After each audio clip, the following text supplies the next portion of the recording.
Hello, everybody. Good afternoon, good evening, depending on where you are in the world right now.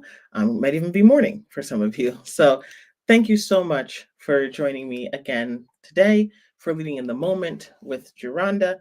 This may be some of your first time tuning in.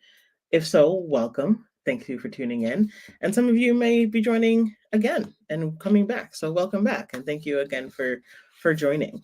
So as I usually mention before I get started on my segments for Leading in the Moment with Geronda, I like to give a brief overview of what this incorporates. So it's me talking about different ways that leaders can provide psychologically safe spaces. And there's a different variety of topics that I go through. And so you can check out my YouTube channel. If you're on LinkedIn, you can check out my LinkedIn page. You'll see the pre recordings on there as well. And I stream this live as well on Facebook. So wherever you are, please feel free to check out any replays or recordings. But today is going to be a different topic, and I'm very excited to bring this topic forward to you because it's a very important topic, especially for where we are in the state of diversity, equity, and inclusion, or diversity, equity, inclusion, belonging, whatever acronyms that you use for DEI across the industry. And there's a lot of pushback. There's pushing back on programs, pulling back on programming, laying off departments, eliminating roles. There's a lot that's going on for different reasons across companies. Some are financial, some are a lot of what's happening in the media about the backlash towards DEI. Companies are reacting to that by getting rid of a lot of programming, and I advise you that is not the best approach to take. And I understand that you hear certain things on the news, you hear a lot of things on the media, but if you haven't seen it yet, please go back to my segment on why DEI is not going anywhere. It's even more prevalent and important now today, even with the fact that there's so much in the media and a lot of backlash and pushback that's happening. So, as always, if you're joining me live, I'd love for you to put live in the chat. If you are joining me on the replay, please put replay. Either way, I'd love to know if you're watching. So, live or replay in the chat would be fantastic. I also like to have a question of the day before I get started into this topic. And the question that I have for all of you is, when do you feel most like your authentic self? And I have to give a shout out because I'm not the one who came up with this question. Rakita Franklin, who is fantastic and the CEO of the Social Experience. You may not be able to read the card right now, but this is a deck of cards that Rakita has pulled together, and it's conversation cards, and it's such a good tool for meaningful conversations and building connections. It actually helps too with teams and new managers or new teams or making friends or meeting new people, because we always like or tend to ask the question of, oh, how are you doing, how's your day, what do you do for work, oh, that's great, where do you live, oh, I live there, and the conversation kind of ebbs out. These really keep the conversations going in a really meaningful way, and I've actually used these cards in different aspects of my life so far, and I cannot tell you enough how fantastic these conversations have gone.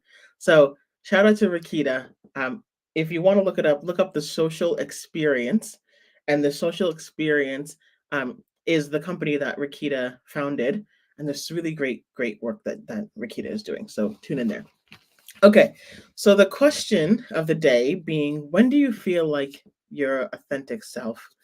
For me, if I'm being very honest, it's when I'm in a sweatshirt or a t-shirt, super baggy shorts, and I'm really just hanging out and talking about just meaningful things.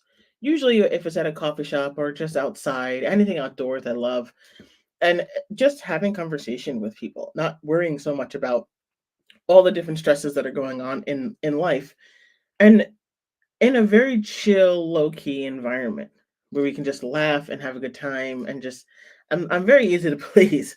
But for me, especially, I'll give you an example right now. I'm wearing my blazer, but I have my cool t-shirt on. I love a good t-shirt.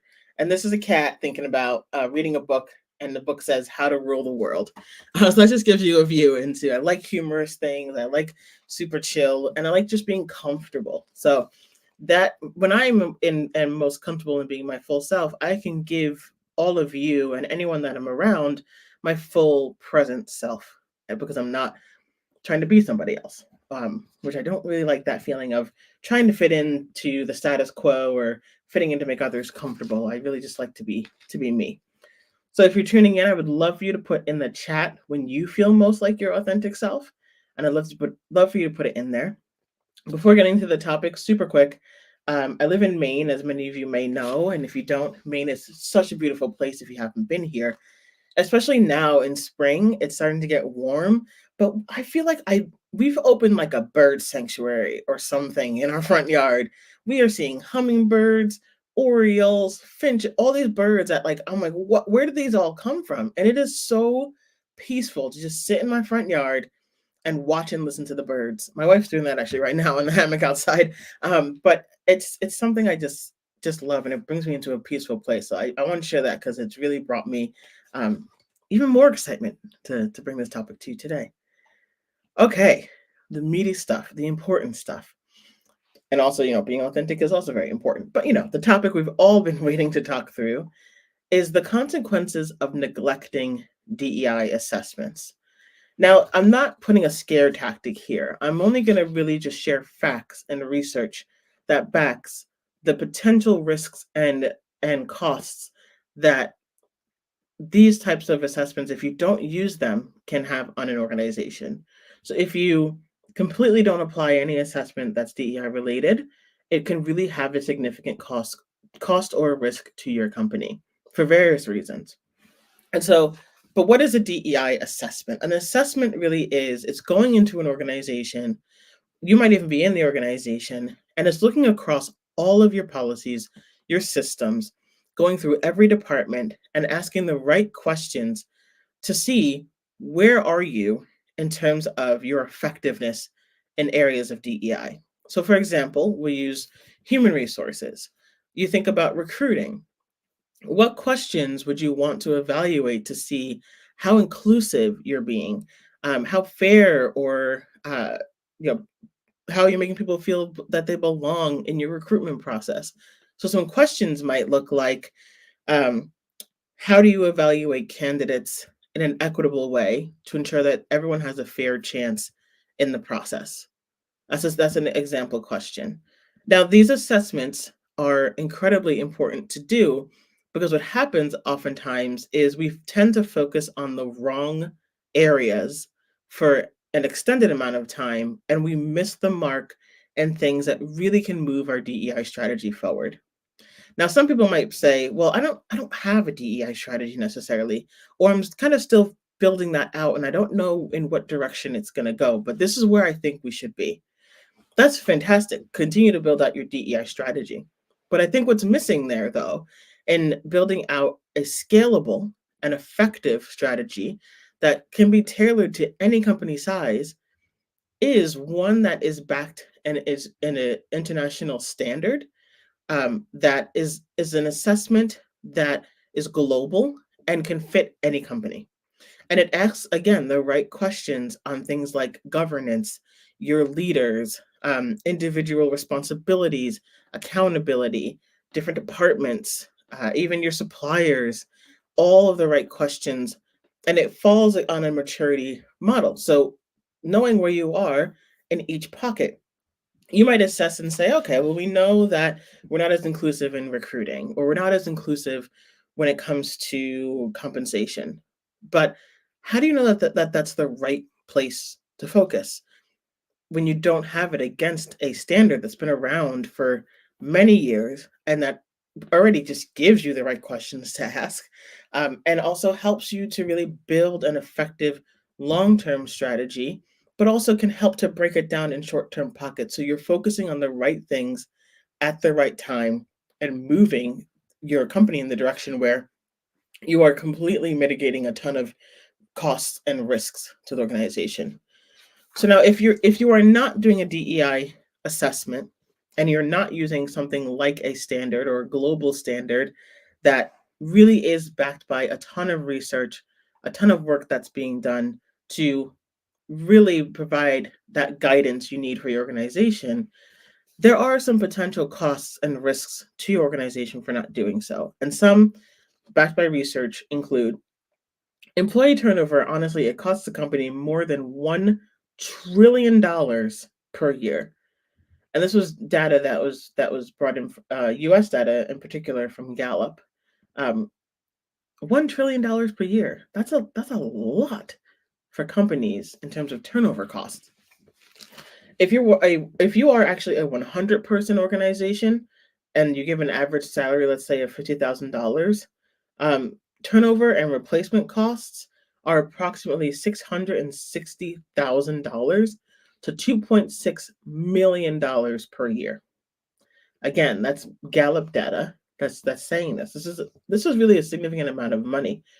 This is losing, quite a few people, uh, and um, in your organization, especially a 100-person organization. So think about what the numbers would look like for companies that are 100, that are plus 100, the thousands, the multiple thousands. The cost is significant. Another one is, which is really, really important here, this fact is very critical, is insufficient attention to DEI has become a business risk that can have a direct impact both on the organization's financial performance and its workforce. So I gave you some statistics already around the financial performance and the workforce being things like turnover, disengagement, all these things that we already know. But these are very important numbers because if this continues and you're actually taking away DEI programs and you're not doing these types of assessments, you are at a big financial risk in not doing these. And one more that I'll share is the Equal Employment Opportunity Commission in the United States. This is from a 2020 report, is that $439 million in fines from discrimination charges and lawsuits were filed against employers. And it's continuing to increase over time. Lawsuits specifically relating to discrimination and harassment. So it's really critical that we look at these things. Now, you might ask the question of, well, how does this all reduce turnover and assessment for DEI? Or how do we save money in terms of turnover costs? Or even, I haven't ever been fined before, and we haven't had anybody file anything against us. We've never been sued. So why do we care about this now? Here's the reason. Companies, especially with this DEI backlash, companies, the EEOC, Equal Employment Opportunity Commission, saw a significant percentage increase in terms of the number of companies that had newly filed harassment and discrimination cases. So it's not to say that this couldn't happen to you.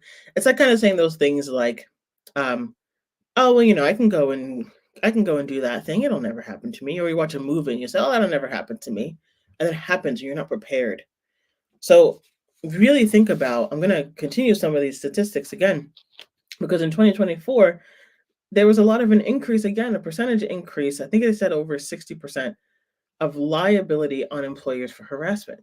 And that's just harassment. It's not even just discrimination.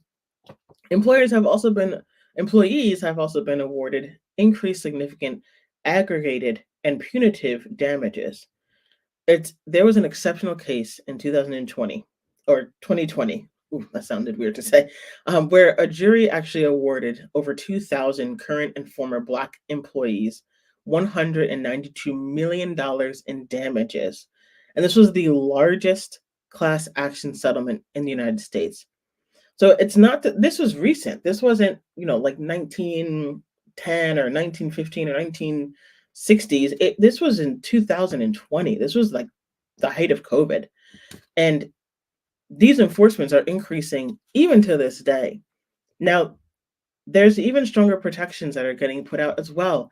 Protections like for transgender and non-binary employees, where you can no longer misgender or continuously misgender employees. And this is something that's actually become an enforcement that took place this year. I think it was a couple weeks ago, actually, for the first time in 25 years.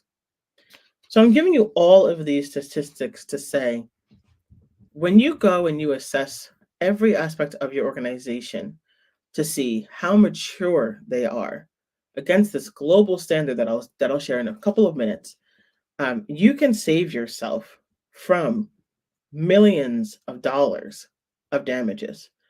You can also, but it's not even just about the financial. Like you, yes, you can save yourself millions of dollars, but you don't have to rehire people and try to train. And by getting rid of all of these different departments, your hiring is going to be impacted, your recruitment's going to be impacted. There's so much that you're putting on the table by not doing these assessments and taking DEI super seriously. So before I go into other statistics here, if you're with me live, please put live in the chat. I'd love to know that you are here, or you can put replay. Again, we're talking about the consequences of neglecting DEI assessments. There will be a replay available to folks, but um, going through some statistics on why we cannot neglect these any longer. So one more statistic, this is the last one, is in 2023, so last year, the United States Equal Employment Opportunity Commission, the EEOC, spent more than $665 million on just discrimination cases alone. So that's not discrimination and harassment, it's just discrimination alone. So if you put everything together, and if you don't have inclusive practices, if people are not feeling that they belong, if you are completely pulling away your DEI programming and having increased turnover as a result, or you're having trouble hiring people because DEI has become such a significant requirement, especially for Gen Z, other generations that are coming into the workforce, you're missing out on so much, and it's going to impact your organization. It may not now for some of you, but it will impact you pretty significantly.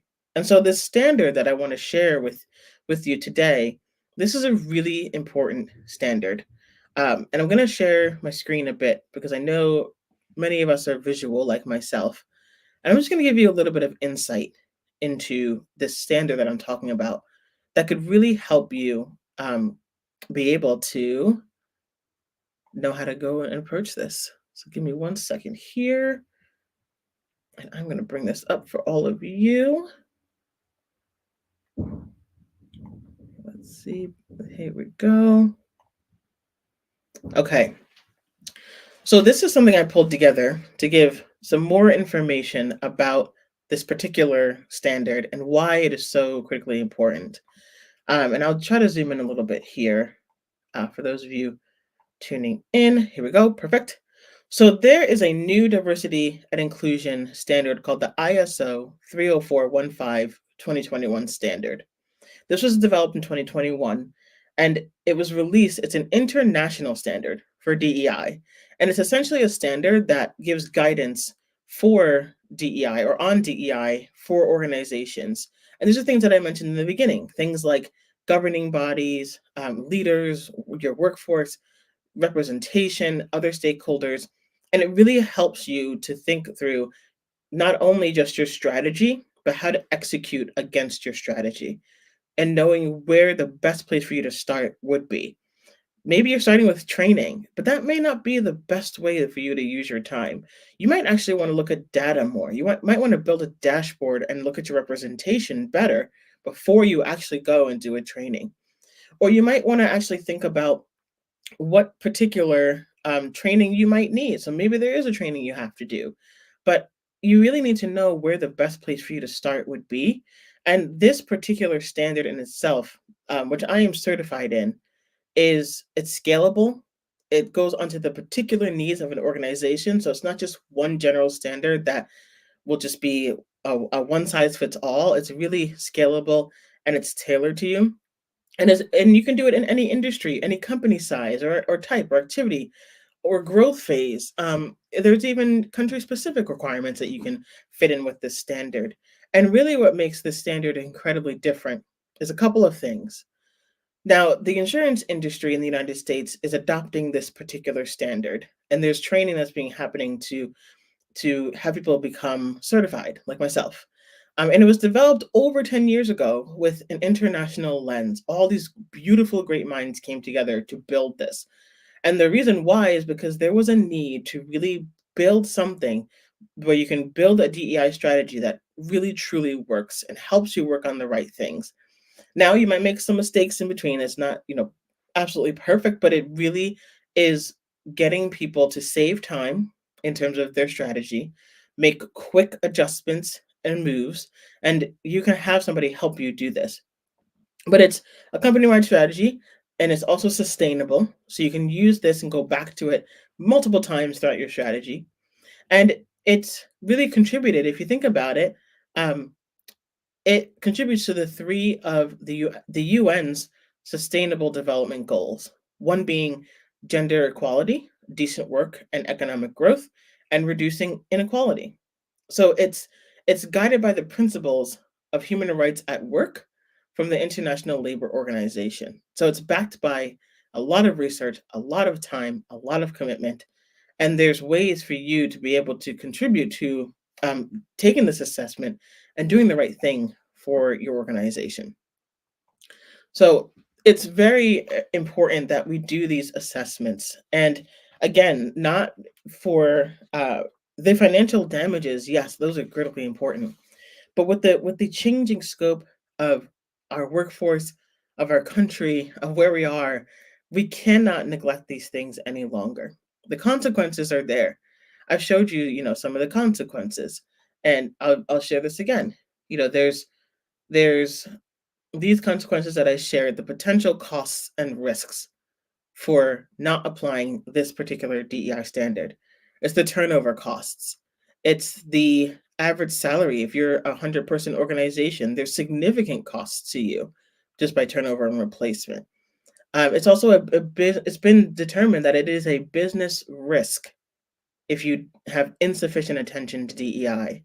And the Equal Employment Opportunity Commission, the EEOC, is actually reporting that there's over 400 million in fines for discrimination charges and lawsuits against employers, and it is just continuing to increase as we move into throughout the rest of this year. So there's a lot that can help you and your organization with an assessment like this, and it's something that honestly you hire somebody to do this, and they come in and they act as your advisor, and they walk you through this, and you partner together, and you can work through how you can make your organization more inclusive.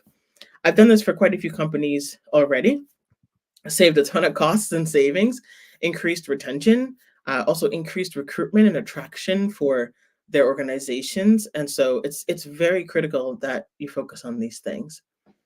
Now, if you want to learn more about the assessment and you want to hop on a call with me to learn more, here is my email address. It is courageously-inclusive-LDR@gmail.com. That's courageously-inclusive-LDR@gmail.com.